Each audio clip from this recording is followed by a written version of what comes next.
Hello, listening friends. We are delighted that you have joined us one more time. नमस्कार श्रोता मित्रों, हम आनंदित हैं कि आप एक बार फिर से हमारे साथ शामिल हैं।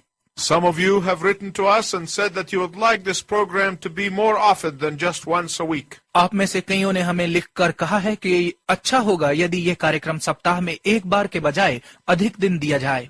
And we're going to try everything possible to respond to your request. और हम आपके निवेदन के उत्तर में हर संभव प्रयत्न करेंगे। Once again, I want to thank you for your writing to us एक बार फिर से हमें लिखने के लिए मैं आपका धन्यवाद करता हूँ and look forward to hearing from more of you. और हम आप में से और अधिक लोगों से सुनने की प्रतीक्षा में हैं। We have been going through a series of messages entitled Know Your Real Enemy. हम अपने वास्तविक शत्रु को जानिए नामक संदेश श्रृंखला का अध्ययन कर रहे हैं। And we were talking in the last message about what does your enemy think of you. और अपने पिछले संदेश में आपका शत्रु आपके विषय में क्या सोचता है, इस विषय पर हम बात कर रहे थे।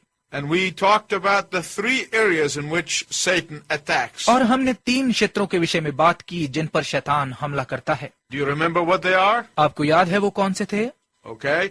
Then we're going to go into the second one. ठीक है, फिर हम दूसरे पर चलते हैं। We discussed the first one in the last message, पहले पर हमने पिछले संदेश में ध्यान किया था, which is to do with the flesh. जिसका संबंध शरीर के साथ है। The second temptation has to do with possession and power. दूसरी परीक्षा का संबंध धन संपत्ति और शक्ति के साथ है। Satan failed in the first one, पहली परीक्षा में शैतान नाकाम रहा, so he goes to the second one. इसलिए वो दूसरी का प्रयोग करता है। He took Jesus into Jerusalem and they stood right there on top of the temple. वो यीशु को यरूशलेम में ले गया और दोनों वहां मंदिर के शीर्ष पर खड़े हैं। And that was the highest place in the city of Jerusalem. और यरूशलेम शहर में वो सबसे ऊंचा स्थान था। It was more than 500 feet high from the Kidron Valley. ये किद्रोन की घाटी से 500 फुट से भी ज्यादा ऊंचा था। And there on top of the hill, और वहां पहाड़ के शीर्ष पर Satan said to Jesus, शैतान ने यीशु से कहा, Jesus, Yeshu, you told me that man does not live by bread alone, तुमने मुझे बताया कि मनुष्य केवल रोटी से ही जीवित नहीं रहता, but only by the word of God. परंतु केवल परमेश्वर के वचन के द्वारा। I heard you. मैंने तुम्हारी बात सुनी। You are in perfect obedience to the Father, and I understand that. तुम पिता के प्रति उत्तम आज्ञाकारिता में हो और मैं इसे समझता हूँ। I want you to notice the deception here. मैं चाहता हूँ कि आप यहाँ छल पर ध्यान दें। So he continues, सो वो जारी रहता है। well, I couldn't get you to declare your independence from the Father, खैर, मैं तुमसे पिता से तुम्हारी स्वतंत्रता की घोषणा नहीं करवा पाया, and you told me that you live by the word of God. और तुमने मुझे बताया कि तुम परमेश्वर के वचन के द्वारा जीते हो। Okay, let's move into another area. तो ठीक है, चलो अगले क्षेत्र में चलते हैं। Satan doesn't come to him from nowhere. शैतान उसके पास ऐसे ही कहीं से भी नहीं आ गया, He comes systematically. वो योजनाबद्ध तरीके से आता है। If he fails in one area, he moves on to the next. यदि वो एक जगह पर असफल हो जाता है तो वो उससे अगले क्षेत्र में चला जाता है। Satan saw Jesus using the Bible, so he uses the Bible too. शैतान ने यीशु को बाइबल का प्रयोग करते हुए देखा, सो वो भी बाइबल का प्रयोग करता है। Satan uses the Bible by saying, शैतान ये कहते हुए बाइबल इस्तेमाल करता है, okay, now I want you to jump from this high wall. ठीक है, अब मैं चाहता हूँ कि तू इस ऊंचे स्थान से कूद जा। First of all, you're going to make a headline news. सबसे पहले तुम एक मुख्य समाचार बन जाओगे। But I want to tell you something else, Jesus. परंतु यीशु, मैं तुम्हें कुछ और बताना चाहता हूँ। I can quote the scripture too. मैं भी वचन का उच्चारण कर सकता हूँ। My listening friend, listen to me. मेरे श्रोता मित्र, मुझे ध्यानपूर्वक सुनिए। Anyone who tells you that the devil does not believe does not understand the word of God. कोई भी जो आपसे ये कहता है कि शैतान विश्वास नहीं रखता, तो वो परमेश्वर के वचन को नहीं समझता। The word says, वचन कहता है, he believes and he trembles. वो विश्वास करता है और थरथराता है। Satan said, शैतान ने कहा, now I want to quote the word of God to you. अब मैं तुम्हारे लिए वचन में से बोलता हूँ। And he quoted from the Psalm. और उसने भजन संहिता में से बोला, It says, he shall give his angels charge over you, and they will bear you up on their hands, lest any time you dash your foot against a stone. ये कहता है, वो अपने स्वर्गदूतों को तुम्हारे लिए आदेश देगा कि वो तुम्हें अपने हाथों पर उठा लें, न हो कि तुम्हारे पैर को पत्थर से चोट लगे। As if to say to Jesus, जैसे कि यीशु से कह रहा हो, here's a promise from the Word of God, why don't you claim it? ये देखो परमेश्वर के वचन में से एक वादा, तुम ये क्यों नहीं मांग लेते? That's reasonable, isn't it? ये उचित है क्या नहीं है? To claim the promise. वादा मांगने के लिए Whatever your eye perceives, you receive. जो कुछ भी आपकी आंख देखती है आप ग्रहण कर लें।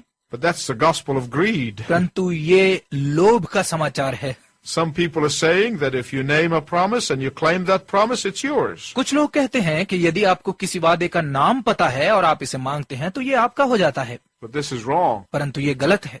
In fact, the whole advertising industry is based around the lust of the eye. बल्कि संपूर्ण विज्ञापन उद्योग ही आंख की अभिलाषा के आसपास स्थापित है। And many of the merchants of human psychology know that if they can display something attractive enough, you will want it. और मानवीय सोच के अधिकतर व्यापारी जानते हैं कि यदि वो कुछ आकर्षक माल प्रदर्शित करें तो आप इसे प्राप्त करना चाहेंगे।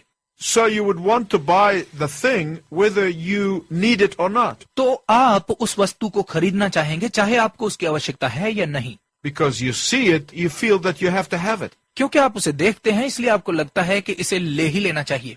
Even if you have to break some of the biblical principles to do it. यहाँ तक कि चाहे ऐसा करने के लिए आपको बाइबल के कुछ नियम ही क्यों न तोड़ने पड़े। That's exactly what Eve said. बिल्कुल यही हवा ने कहा, I saw and I took. मैंने देखा और ले लिया। Proverbs 27:20 says, नीति वचन 27 अध्याय का 20 पद कहता है, the eyes of man are never satisfied. मनुष्य की आंखें कभी संतुष्ट नहीं होती।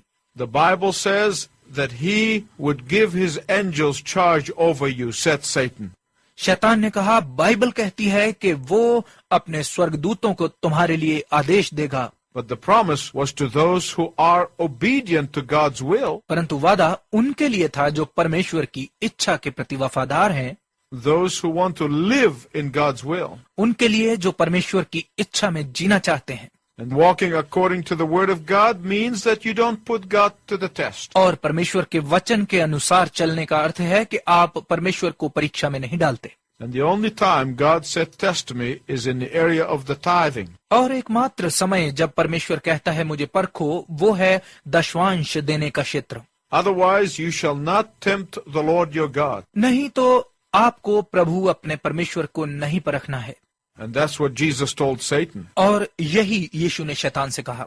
Do you know what would have happened had Jesus claimed that promise? आप जानते हैं कि यदि यीशु ने उस वादे का दावा किया होता तो क्या होता? He would have put God the Father to the test. तो उसने परमेश्वर पिता को परीक्षा में डाल दिया होता।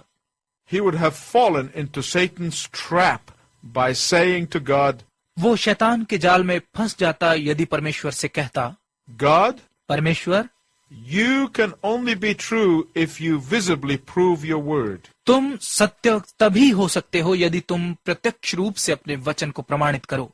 There are people who say that all the time. ऐसे लोग हैं जो हर समय ऐसा कहते हैं। I will not believe until I see with my eyes. जब तक मैं अपनी आंखों से नहीं देखता मैं विश्वास नहीं करूंगा। But you know what? परंतु आप जानते हैं कि These are the very people, even if they see, they will not believe. यही वो लोग हैं जो चाहे देख भी लें तो भी विश्वास नहीं करेंगे। Jesus did not have to put the Father to the test. यीशु को पिता को परीक्षा में नहीं डालना पड़ा। He did not have to test him as a condition for believing and trusting him.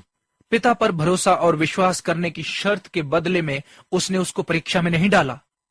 If he had tried to prove God, he would have been calling God a liar. यदि वो परमेश्वर को प्रमाणित करने का प्रयत्न करता तो वो परमेश्वर को झूठा कहता।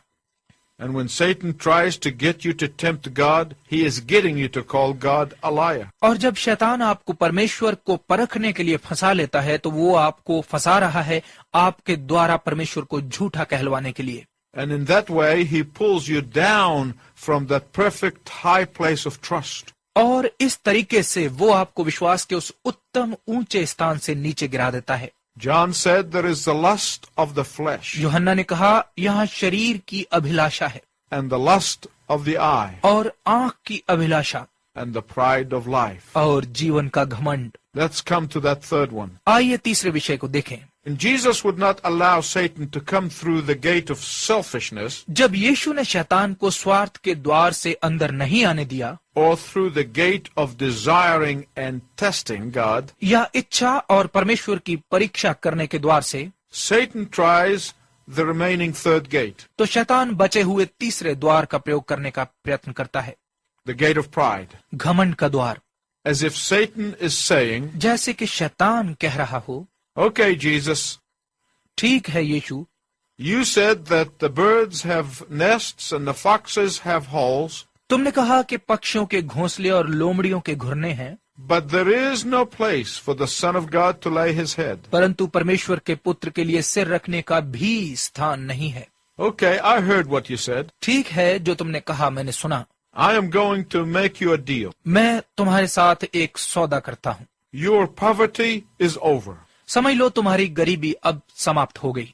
It's not only going to have a place to lay your head, I am going to give you a lot more. ये न सिर्फ तुम्हारे सिर छुपाने का ही स्थान होगा, बल्कि मैं तुम्हें इससे कहीं अधिक देने वाला हूँ। I am going to give you all the gold in the world मैं तुम्हें संसार का सारा सोना देने वाला हूँ and all of the silver in the world. और संसार की पूरी चांदी। I am going to give you all the trillions and billions of monies in the world. मैं तुम्हें संसार का करोड़ों और अरबों रुपया देने जा रहा हूँ। I'm going to add them to you. ये सब मैं तुम्हें दे रहा हूँ।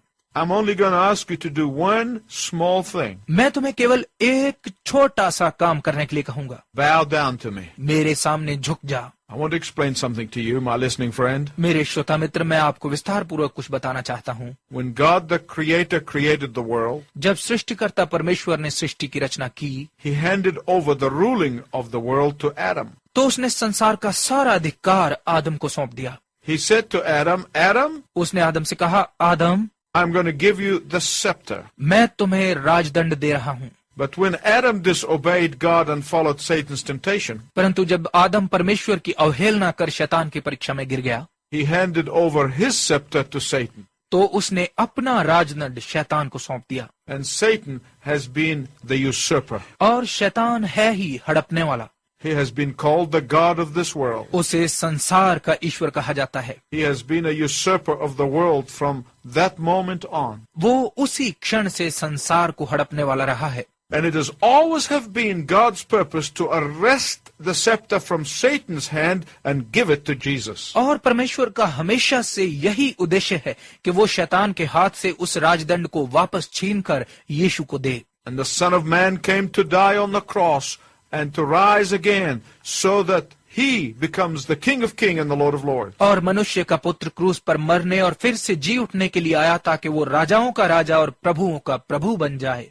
Satan knew about God's plan from the pages of the Old Testament. शैतान को पुराने नियम के पन्नों में से परमेश्वर की योजना का पता था। He heard the prophets to be saying, I give you a new heart and a new covenant. उसने भविष्यवक्ताओं को कहते हुए सुना था, मैं तुम्हें एक नया हृदय और नई वाचा देता हूँ। And Satan knew that the only authority he has is a usurper's authority. और शैतान जानता था कि उसके पास जो एकमात्र अधिकार है वो है हड़पने का अधिकार, A temporary authority. एक अस्थायी अधिकार। So he offered to release that scepter and turn it over to Jesus ahead of time. सो उसने समय से पहले ही उस राजदंड को छोड़ने और यीशु को सौंपने की पेशकश की। Only if Jesus would worship him. केवल तभी यदि यीशु उसकी उपासना करता।